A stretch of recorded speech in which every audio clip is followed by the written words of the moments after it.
Bonjour les CM2. Alors, nous voilà repartis sur la proportionnalité. Un mot que vous aimez ou pas d'ailleurs, selon les enfants. Mais aujourd'hui, on va apprendre une technique particulière qui va vous permettre, dans certains cas, de trouver des solutions à des problèmes plus facilement. Justement, pour les enfants qui ont un petit peu plus de mal parfois à trouver les liens entre les nombres, eh bien, ce passage par l'unité est une technique qui fonctionne bien. Alors, regardez un premier exemple. Lohan va dans une boulangerie et il achète 5 cannelés. Les cannelés, ce sont des petits flancs qui sont des spécialités de la ville de Bordeaux. Ces 5 cannelés, il les paie en tout 7 €. Nina, elle, voudrait aller dans la même boulangerie, mais elle a besoin d'acheter 9 cannelés. La question qu'on se pose, c'est combien va-t-elle payer? Vous êtes habitués maintenant, un problème comme celui-là, eh bien, on peut le transformer en tableau. Et ce tableau, il va commencer par des mots. Ici, dans ce problème, on a un nombre de cannelés et on a un prix. On va donc trouver nombre de cannelés et prix total en euros. Et on va d'abord indiquer ce qu'on sait. Dans ce problème, on sait que 5 cannelés coûtent 7 €. Qu'est-ce qu'on cherche? On cherche à savoir le prix pour 9 cannelés. Et si vous regardez ce tableau, on n'a pas de lien facile qui permet de passer de 5 à 7.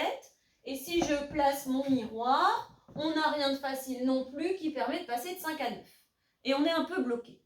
Et dans ce cas-là, eh bien, on a une technique qui s'appelle le passage par l'unité. Cette technique, elle consiste à aller rechercher le prix pour un objet, ici pour un cannelé. Et ça, eh bien, on est capable de le faire. Quelle est l'opération qui va me permettre de trouver le prix d'un cannelé? Eh bien, je vais d'un côté comme de l'autre placer le même repère et je vais diviser par 5 pour chercher le prix d'un cannelé. Parce que 5 divisé par 5, ça fait 1. Et ici, en miroir, je vais faire 7 divisé par 5. Et je vais trouver le prix d'un cannelé. 7 divisé par 5, heureusement pour nous, on a appris les divisions à virgule. Donc on va faire 7,00 et on va diviser par 5. Je mets mon repère sur le 5, sur le 7. On va avoir un chiffre avant la virgule et 2 chiffres après. Dans la table de 5, qu'est-ce qui fait 7? 5 fois 1, 5. Pour aller à 7, il reste 2. Je descends mon 0, je remets le repère.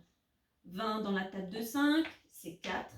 4 fois 5, 20. Pour aller à 20, il reste 0. Je descends mon dernier 0. Et je peux voir que 1 cannelé coûte 1,40 €. Une fois que j'ai trouvé le prix d'un cannelé, ça va être facile de trouver le prix de 9 cannelés. Quelle est l'opération qu'on va faire? Ici et là.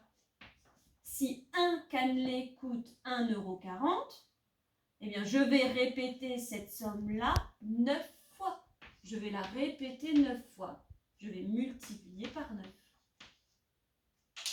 Et encore une fois, heureusement, j'ai appris à poser des multiplications à virgule. On n'oublie pas que la multiplication à virgule, on ne s'occupe pas de la virgule dans un premier temps. 9 fois 0, 0. 9 fois 4, 36. 9 fois 1, 9 plus 3, 12. Par contre, 1, 2 chiffres après la virgule. 1, 2 chiffres après la virgule. On trouve 12,60 €. Je sais donc que Nina va payer 12,60 € les 9 cannelés. Alors, on va regarder, on va récapituler ce qu'on a fait. On a lu le problème. On l'a transformé en tableau. On a commencé par les mots et par écrire ce qu'on sait. On sait que Lohan a acheté 5 cannelés, 7 €. Ensuite, qu'est-ce qu'on cherche? On cherche le prix de 9 cannelés. Et pour trouver le prix de 9 cannelés, on va va d'abord chercher le prix d'un seul cannelé. C'est pour ça qu'on appelle ça le passage par l'unité. C'est parce qu'on va aller chercher le prix d'un seul cannelé. Donc on va chercher le prix d'un cannelé. Puisqu'on avait le prix pour 5 cannelés, en divisant par 5, le prix de 5, eh bien on trouve le prix d'un seul. 5 divisé par 5, ça fait 1. 7 divisé par 5, ça fait 1,40 €. Et là, une fois qu'on a le prix pour un cannelé, on peut trouver le prix de n'importe quel nombre de cannelés. Ici, on nous le demande pour 9, mais on aurait pu le faire pour 7, pour 15, pour 23. Il suffit de multiplier le prix du cannelé ici par le nombre de cannelés qu'on veut acheter. Ici, 1,40 € fois 9. Mais ça aurait pu être n'importe quelle quantité. Et ça me permet de voir que les 9 cannelés coûtent 12,60 €. On fait une petite pause et on fait un deuxième problème. Alors, deuxième problème. Sur le même principe, on va faire le passage par l'unité. Élise achète 6 CD. Elle paie en tout 51 €. Corentin, lui, veut acheter 11 CD, comme Élise, et on veut savoir combien il va payer pour cela.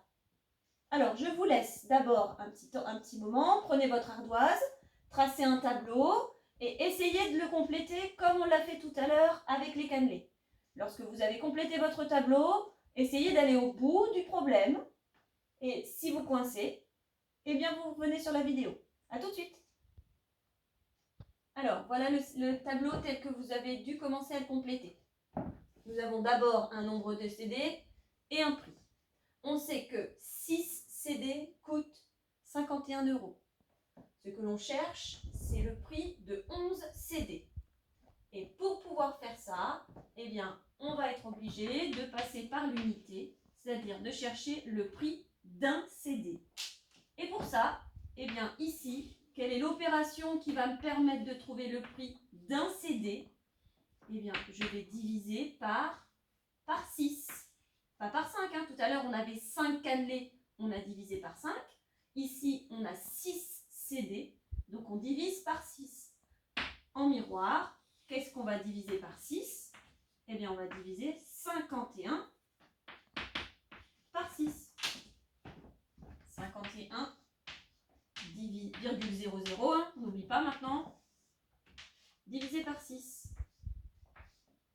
Un chiffre avant, 2 chiffres après. 51 dans la tête de 6. C'est 6 fois 8. 8 fois 6, 48. Pour aller à 51, il reste 3. Je descends mon 0. 30 dans la table de 6, c'est 6 fois 5. 6 fois 5, 30. Il me reste 0.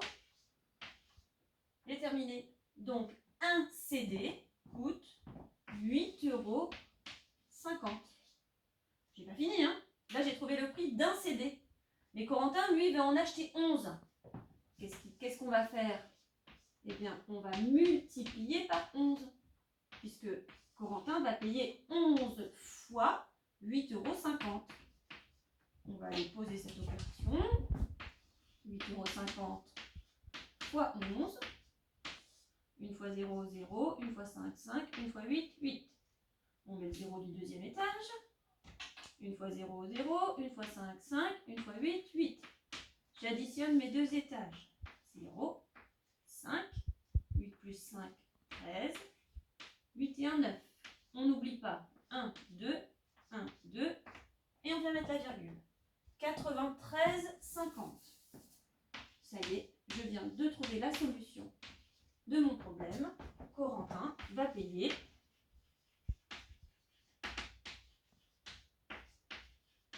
93,50 € pour les 11 CD. Donc, à chaque fois que vous en aurez besoin et que c'est possible, vous pourrez donc passer par l'unité. Vous commencez par préparer votre tableau. Vous laissez une troisième colonne ici. Vous cherchez le prix d'un seul objet. Ici, un seul CD. Et une fois que vous l'avez, eh bien, vous cherchez le prix de n'importe quelle quantité. Voilà, il vous reste à aller compléter votre leçon de proportionnalité dans votre cahier vert et à vous entraîner. Bon courage!